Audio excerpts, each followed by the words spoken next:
I'm strong on keeping them. It's not about you guys, it's about the kids. You know, he did this for us, you see what I'm saying? So this legacy is about keeping us together, but hey, you know, that's, like I say, that's why hopefully I get... Eazy-E's revolutionary group, N.W.A, brought a paradigm shift in hip-hop in the late 1980s and early 1990s. The group's hardcore image and lyrics that were both iconic and downright in your face were a game changer. The verses hailed various vices in society and laid everything bare. However, 9 years after forming the group, the world would lose Eazy-E to AIDS complications. But how could he have easily left the world? His son appears to have all the answers. He's not feeling well. And I said, oh, okay, where we going? You going to his house? It was odd. It was an odd day. So it's like, you know, I expect that it was possibly a weekday, you know, that we're, you know, I'm going over there, like he didn't come pick me up. Rapper Eazy-E would have enjoyed his stardom today, but his life was cut short in 1995 after his battle with HIV. While the public has been reliving the rapper's legacy on screen with the recent release of Straight Outta Compton, the film has had a more significant effect on Wright Jr., who has been able to see his father brought back to life in a special way. Like, I like everything he does, you know what I mean? Like, but it touched me because you cared to ask me, you know, so it stuck in me. Wright did an interview with the Recollectors, a storytelling site focused on stories of families who have lost loved ones to AIDS. In the interview, Wright opens up about growing up with Eazy-E and how he has dealt with losing his father at such a young age. One of the ways Wright deals with his father's death is by spreading awareness about the disease. Quote, "I started doing AIDS awareness work," Wright told the Recollectors. "I went out and tested with individuals and campaigned for people to go get checked, talked about what it meant and how it affected me, how it's important to the community." When asked about Straight Outta Compton, which chronicled Eazy-E's rise to fame with the rap group N.W.A, Wright had good things to say. "It brings him to life again in a positive light," he said. "He's being homaged and recognized for how iconic he was for the entire music industry." Well, this was the truth that was known to the world. However, Eazy's son appears to know another hidden truth that is seemingly deeper than this. Young Eazy appears to think Suge Knight K'd his father. He shared an Instagram post of a now infamous interview Knight had on Jimmy Kimmel Live in 2003, his first televised appearance after being released from prison for parole violations stemming from a weapons conviction. This is the new thing, right? So if somebody is gonna do something to somebody, technology is so high, right? So you shoot somebody, you go to jail forever, Knight said. Kids, you don't want to go to jail forever, right? So they got this new thing out. People sell them all the time. They get this stuff they get blood from somebody with AIDS, and then they shoot you with it. That's the slow death, end quote. However, in the caption of the photo he posted of Knight, young Eazy wrote, quote, "I've been known my pops was K'd. His death never added up to what people have always said. Maybe they think we're idiots blind to the truth, I don't know. But for you new fans, youngsters, and people who just don't know much, notice in Straight Outta Compton, Eazy did not get sick until after the studio incident with Suge. And look how he acknowledged and admits on this interview with Jimmy Kimmel, injecting people instead of shooting them is a new thing that's done. The truth is, out there, it's just blinded by the fact that Eric had a lot of S, hashtag free your mind, hashtag RIP Eazy-E, hashtag Eazy-E, hashtag F Suge Knight. As Wright Jr. states, the thinking was that Eazy-E's serial womanizing led to his death. In his 2006 book, Ruthless, a memoir, Ruthless co-founder Jerry Heller wrote, "It would be hard to imagine a p-hound more rabid than Eric Wright. Even before Ruthless kicked into high gear, he had multiple girlfriends. I would sit with him in that little former porn video office adjacent to Larnark Park and marvel as I listened to him talk to his multiple lovers on the phone one after another. Eric, I would say to him, sadly prescient, P is going to be your downfall. He was so smart in every other way. Women were his Achilles heel. I couldn't believe that a guy with so few other weaknesses indulged himself in such a huge one. But why would Knight have wanted to K Eazy? In 1991, Knight and two of his goons confronted Eazy at Galaxy Studios at Sounds of Los Angeles Records, according to Heller's memoir. They brought baseball bats and they strong-armed Eazy into releasing Dr. Dre and the DOC from Ruthless so they could sign with Knight's Death Row label. That's the studio incident Wright Jr. is talking about. A couple of Suge's family members got the wrath of how I felt at that time. His nephew, everybody else. You knew them? Yeah. In recent days, Heller has changed his tune, and there's been a renowned interest in the circumstances surrounding Eazy's diagnosis and death because of Straight Outta Compton. He began talking about Eazy's death while discussing his decision to talk the rapper, whom he called his best friend, out of K-Night, a decision Heller said he now regrets. You know, it was right next door to Eazy's and had a lot of memories there. I just thought I would move and my brother and my nephew live out here. Heller expressed the opinion that he should have allowed Suge Knight to harm Eazy-E. He mentioned that Suge Knight is among the most morally reprehensible individuals globally. When asked whether Eazy-E would have been convicted and sentenced for the M, he responded negatively. Heller argued that no one has been imprisoned for the M of Tupac, Biggie, or Eazy-E. He questioned whether the FBI could not have solved these cases, stating that it would be an insult to his intelligence to believe that the FBI, the world's most effective law enforcement agency, couldn't have solved these crimes if they truly wanted to. The most important moment of my life probably was, the 8 years that I spent with Eric Wright. When further questioned about his query regarding who was incarcerated for Eazy-E's death, Heller elaborated on his suspicions surrounding the circumstances of Eazy-E's passing. He explained that he found Eazy-E's death to be questionable. Heller mentioned that in July of 1994, he had arranged for Eazy-E to undergo a comprehensive medical examination conducted by a prominent Beverly Hills doctor who coincidentally was also his own physician. The purpose of this examination was to thoroughly assess Eazy-E's health. Heller emphasized Eazy-E's promiscuous lifestyle and pointed out that he had fathered 11 children with 8 different women. Notably, 2 of these children were born after Eazy-E's death. The Los Angeles Times once published a report indicating that Ruthless Records was providing financial support to 6 mothers and 7 children in the wake of Eazy's passing in March 1995. However, in an interview with The Post, Jerry Heller mentioned that the exact number of children Eazy had remains uncertain. At the time of Eazy's death, his widow, Tamika Woods Wright, was pregnant, and they had another child who was just a year old. It's worth noting that none of Eazy's confirmed intimate partners, including Wright, have publicly disclosed that they were affected by any health issues. Quote, "None of the mothers were HIV positive. None of the children were HIV positive," Heller said. So he went there, he got a complete physical. He got 100% clearance. Then when he started getting sick sometime after his trip to New York, end of 94, beginning of 95, he went to the hospital and he went to Cedars-Sinai.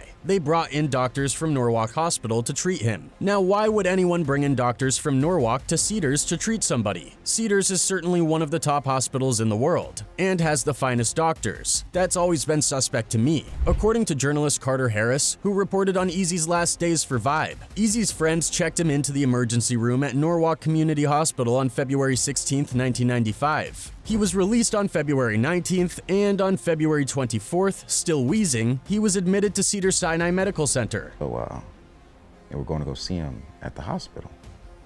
So as a kid, it didn't really take effect. I really twickered my ears because we're going to go see my father. At first glance, the situation appears to align with the doubts expressed by Tamika Woods Wright and Jerry. Suspicions from Tamika are more. But who was she? She initiated her career by working with several renowned production houses. However, she did not gain notable recognition until she took on the role of secretary at Taboo Records. Taboo Records was established by Clarence Avant, widely known as the godfather of black music in the United States. She developed a close relationship with Clarence, and when he moved to Motown Records, she followed him. Men whose dads was married or didn't get a divorce from the woman that he was with years ago. That woman comes back in his life, on his deathbed. Her experiences at Taboo Records and Motown played a pivotal role in enhancing her skills and knowledge, ultimately leading to her entrepreneurial journey. Tamika found her own business and considers Clarence Avant her mentor. In 1995, after the passing of her husband, Eric Lynn Wright, she assumed the role of CEO of Ruthless Records. She already possessed the necessary expertise to manage the record label, which was fortunate given the array of challenges she encountered. Initially, many within the company doubted her capability due to her perceived lack of experience. Nevertheless, to everyone's surprise, she proved her mettle by revitalizing the company. She first concentrated on retaining the in-house artists and then went on to recruit fresh talents. However, reports suggest that she only married Eazy because she wanted his money and career. Tamika and Eazy-E crossed paths in 1991 at a Los Angeles nightclub and began dating. Initially, they did not have plans to marry, as they both shared the belief that signing marriage papers was unnecessary for their happiness. However, when Eazy-E received an AIDS diagnosis and learned that his time was limited, they decided to tie the knot to ensure that Tamika would inherit his company. Their wedding took place in 1995, just 12 days before Eazy-E's passing. Following his death, rumors circulated on the internet suggesting that the famous rapper was M to secure secure Tamika's inheritance. One person wrote, "I believe this woman had something to do with it all. He gets married days before his death, and apparently his signature was printed on the marriage certificate and he didn't sign it himself. And I really doubt Eazy-E himself made the decision to give everything to Tamika and nothing, absolutely nothing to his children or his parents, and the fact that she sued Lil Eazy-E for using the Ruthless name for good just proves this woman only married Eric to get all his money and tampered with his true will." Following up on that, another person wrote, quote, "He did not die because of AIDS. That man was M'd.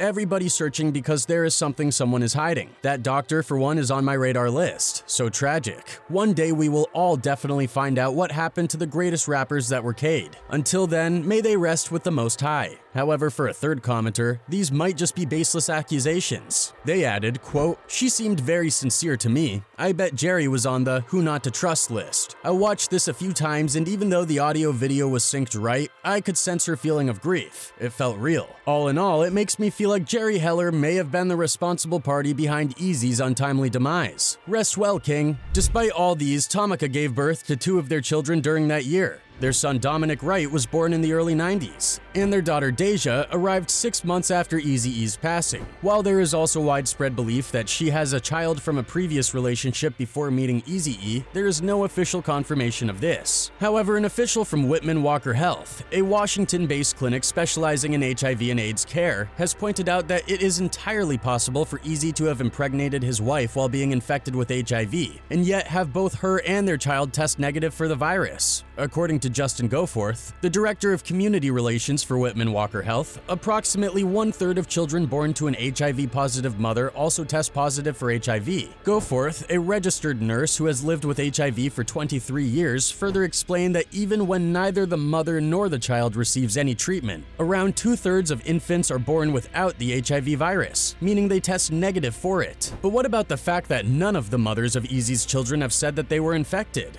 Justin Goforth emphasized that the risk of contracting HIV is significantly greater through receptive anal intercourse compared to V intercourse, noting that the difference is quite substantial. He explained that if a heterosexual couple abstains from engaging in AS entirely, it is very plausible that the female partner may remain uninfected with HIV for an extended period, possibly even years. He went through the whole list of, who to trust, who not to trust, who to look out for. Individuals who contract HIV and do not receive treatment typically undergo a phase of early infection characterized by a significant increase in viral loads, which coincides with a decrease in their T-cell count. However, following this initial phase, there is a period of latency that can extend for several years, during which viral loads remain relatively low. It's important to note that the lower the viral load, the more challenging it is for HIV transmission to occur, particularly through V intercourse. At this stage, as Goforth explained, it is common for individuals to have an extremely low T-cell count, which aligns with how Eazy was depicted during his hospitalization in the film Straight Outta Compton. Additionally, they would typically exhibit a very high viral load. By working backward and considering these indicators, Goforth estimated that Eazy could have been infected with HIV somewhere between the mid-1980s to the early 1990s. "It would surprise me if none of his partners during that early period of time got infected," Goforth said, "but it wouldn't surprise me if people that were with him for the middle part of the years of his HIV infection didn't get infected. I've been doing this since the 90s and have seen that happen and have had couples sit in my office like, I don't understand. How can he have HIV and I don't have HIV? It definitely happens." So what if Suge Knight managed to find someone with a high viral load, collect their blood, and stick Eazy with a needle? According to Justin Goforth, contracting HIV through needle sticks is a challenging route. He pointed out that there is solid data available due to healthcare workers like himself who have experienced needle sticks from individuals known to be HIV positive. Goforth explained that the risk of getting HIV from a needle stick when the blood is confirmed to be HIV positive is approximately 1/3% or 0.33%. However, he stressed that this risk is distinct from sharing injection drug needles, where a significant volume of the other person's blood is introduced into one's own bloodstream through injection. Sharing needles poses a different and higher risk compared to a needle stick incident.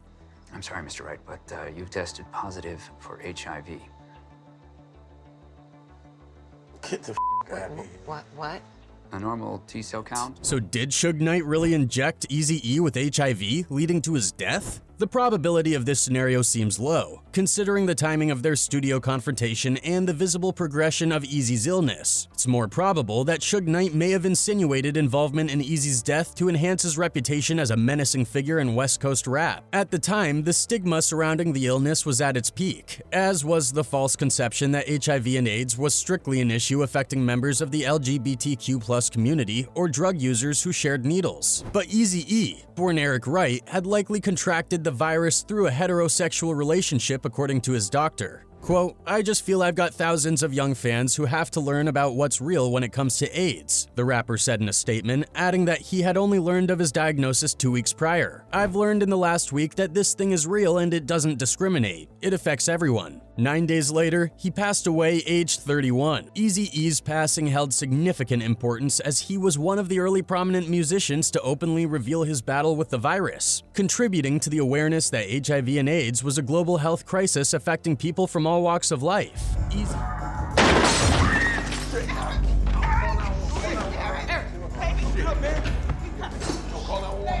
Eazy-E's daughter, Erin Bria E.B. Wright, along with her mother Tracy Jernigan, Eazy-E's former girlfriend, have harbored doubts about the official count of his death. Instead, they suspect that there may have been foul play involved. They embark on a quest for answers in the upcoming 4-episode docuseries titled The Mysterious Death of Eazy-E. This series aims to shed light on the uncertainties surrounding his demise. So it says, immediate cause, pneumocystis carinii pneumonia, due to acquired immune deficiency syndrome. "I have never believed that my father died of full-blown AIDS," Wright says in the opening episode, holding back tears. "I have always believed that something else happened, and I'm afraid of what that might be." At the age of 30, Erin Bria E.B. Wright has been actively seeking to create a documentary that delves into the circumstances surrounding her father's death for several years. In 2016, she initiated a GoFundMe campaign with the goal of raising $250,000 to cover the production costs for the project, which was titled A Ruthless Scandal, No More Lies. The documentary was intended to unveil what was described as jaw-dropping truths about Eazy-E's death. Unfortunately, the GoFundMe campaign fell far short of its financial target, and as a result, the documentary remained unrealized. I was able to get his death certificate, and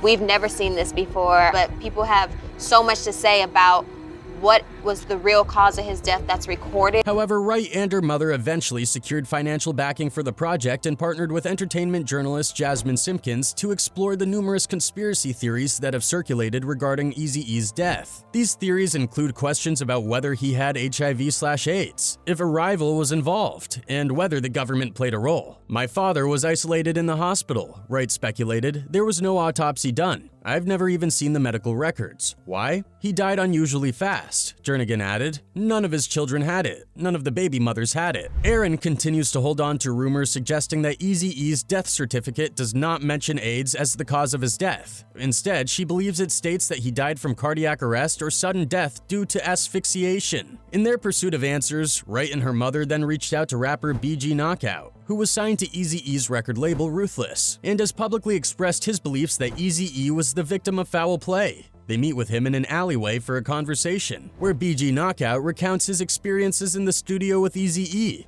He describes a situation where Eazy-E's lung collapsed, and the rapper was struggling to breathe. Eazy-E reportedly relied on an inhaler, was visibly sweating, and could barely speak during this distressing episode. Before he entered the hospital to Cedars. It was the day of. Oh my God. Yeah, he was in the back of the studio, in that little hallway. And I went out. Meanwhile, Simpkins met up with Paula Correa, who served as the head of public relations for Cedars-Sinai in Los Angeles while Eazy-E was being treated at the hospital. While she recalled that Eazy-E was much sicker than we had ever expected anybody to be, and admitted she had never seen anyone going so fast, she was certain he was correctly diagnosed. But Simpkins jumps to a new nugget of information to investigate. Correa thought it was odd for Eazy-E to hire a random minister to officiate his wedding to his girlfriend Tamiko Woods from his deathbed. Potentially been the person that gave Eazy-E AIDS. How would he do that? Through an intravenous needle.